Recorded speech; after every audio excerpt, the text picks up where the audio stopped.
Muhammad Khalil bin Abdul Latif atau lebih dikenal Syekhona Khalil atau Syekh Khalil Bangkalan merupakan ulama karismatik dari Pulau Madura, Jawa Timur. Syekh Khalil lahir di Bangkalan pada tahun 1820 dan meninggal dunia di usia 104 tahun pada 1925. Syekh Khalil Al-Bangkalani berasal dari keluarga ulama. Ayahnya merupakan Kiai Haji Abdul Latif yang mempunyai pertalian darah dengan Sunan Gunung Jati. Sementara ibunya yakni Syarifah Khadijah, putri Sayyid Asror Karomah bin Kiai Abdullah bin Ali Akbar bin Sayyid Sulaiman Kanigoro Mojo Agung. Sayyid Sulaiman adalah anak dari Sayyid Zain Sunan Gunung Jati. Sebagaimana cerita Wali Songo, banyak kisah semasa hidup Syekh Khalil Bangkalan yang di luar nalar manusia. Cerita-cerita kelebihan atau karomah dari Syekh Khalil ini telah dikisahkan lewat lisan ke lisan, terutama di lingkungan masyarakat Madura. 1. Tertawa keras saat sholat. Kisahnya pertama yakni tertawa keras ketika sholat.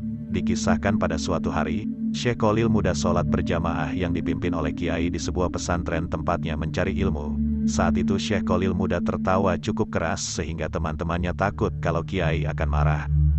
Dugaan itu tidak keliru. Selesai sholat, sang Kiai menegur Syekh Khalil muda dengan sikapnya yang tertawa keras sewaktu sholat, sebab hal tersebut tentu saja dilarang dalam ajaran agama Islam. Namun, Syekh Khalil muda masih terus tertawa meskipun Kiai sangat marah. Akhirnya, Syekh Khalil menjawab bahwa ketika sholat berjamaah berlangsung, dia melihat sebuah berkat atau sejenis wadah nasi waktu kenduri di atas kepala sang Kiai. Mendengar jawaban itu, sang Kiai sadar dan merasa malu atas sholat yang ia pimpin karena sang Kiai ingat bahwa selama sholat berlangsung dia merasa tergesa-gesa untuk menghadiri kenduri sehingga mengakibatkan sholatnya tidak khusyuk.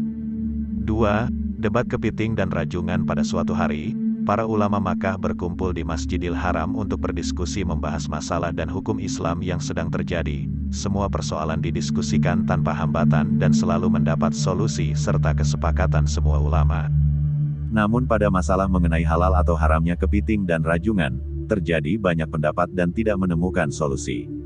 Pada waktu itu Syekh Khalil berada di antara peserta diskusi. Melihat jalan buntu, ia lalu minta izin menawarkan solusi untuk masalah tersebut. Akhirnya, Syekh Khalil dipersilakan naik ke mimbar oleh pimpinan diskusi. Setelah tiba di atas mimbar, Syekh Khalil berkata, "Saudara sekalian, ketidaksepakatan kita dalam menentukan hukum kepiting dan rajungan ini menurut saya disebabkan saudara sekalian belum melihat secara pasti wujud kepiting dan rajungan." Semua ulama yang hadir dalam diskusi tersebut menyetujui keterangan Syekh Khalil. Dia lalu berkata lagi, "Saudara sekalian, adapun wujud kepiting seperti ini," katanya sambil memegang kepiting yang masih basah, "sedangkan yang rajungan seperti ini," sambungnya lagi sambil memegang rajungan yang masih basah. Melihat itu, peserta yang hadir merasa terpana, suasana menjadi gaduh karena keanehan tersebut. Mereka heran dan bingung dari mana Syekh Khalil mendapatkan kepiting dan rajungan dengan sekejap mata. Alhasil setelah kejadian tersebut, Syekh Khalil menjadi ulama yang disegani di antara ulama Masjidil Haram. 3. Ke Makkah naik kerocok. Pada suatu sore di pinggir pantai daerah Bangkalan, Syekh Khalil ditemani oleh Kiai Syamsul Arifin, salah seorang murid dan sahabatnya. Mereka membicarakan urusan pesantren dan persoalan umat.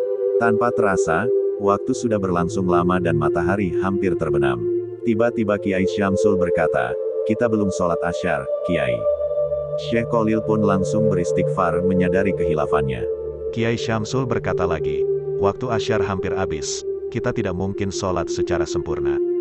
Akhirnya Syekh Khalil meminta Kiai Syamsul mengambil kerocok, sejenis daun aren yang bisa mengapung di atas air, untuk dipakai ke Makkah.